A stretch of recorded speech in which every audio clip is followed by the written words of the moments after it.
let us now explore our 47 process chart a bit more. Unlike the columns, there is an order to the colors. You have initiation first, then you do some planning, you might execute after planning, then come back and execute a little more. Monitoring and control is going on as you plan and execute.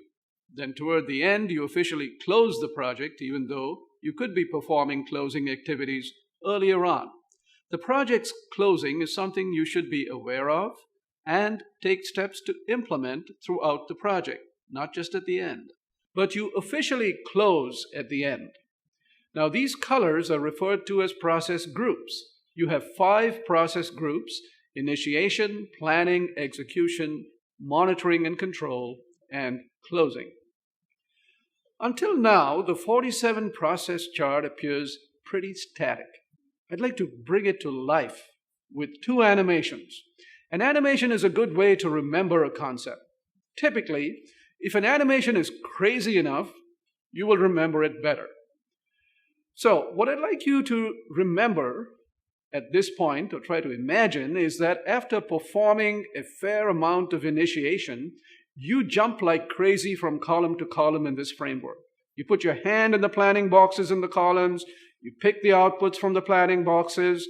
Remember, outputs are tools and techniques, and then you throw these outputs into the big bucket, which we will call the project management plan. Let's add a little twist to this animation, make it even a little bit more interesting. You don't necessarily jump from column to column and put your hand in all of the blue boxes in one fell swoop.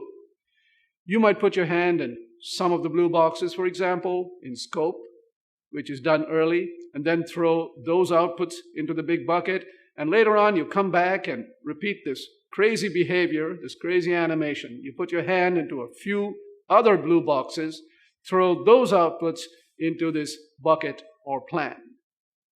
So this animation is not done in just one stage, but you repeat this crazy behavior in several steps. You may first visit some blue boxes and then visit more and so on. Now, I'd also like to provide an animation for closing. You can think of closing as a relay race that has 2 batons, not one. As soon as the gun goes off, you are running with 2 batons in your hand. Imagine each baton getting heavier, and at the end, you pass these 2 batons onto 2 different parties. Now, why do the batons get heavier? You can think of the batons as having information.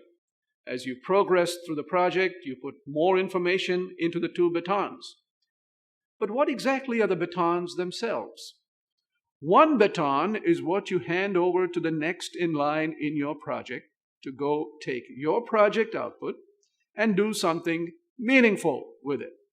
For example, if you are in a project to come up with a prototype of a new product, you come up with your prototype and you may then hand that off to sales and marketing to go sell your product.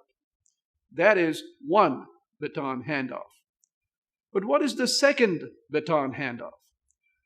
That one is to future generations of project managers to share what you encountered in your project, what you did right, what worked, what did not work, what you might have compiled in terms of plans and documents that can be used to their advantage. So you can share lessons learned and documentation for future generations of project managers in your organization.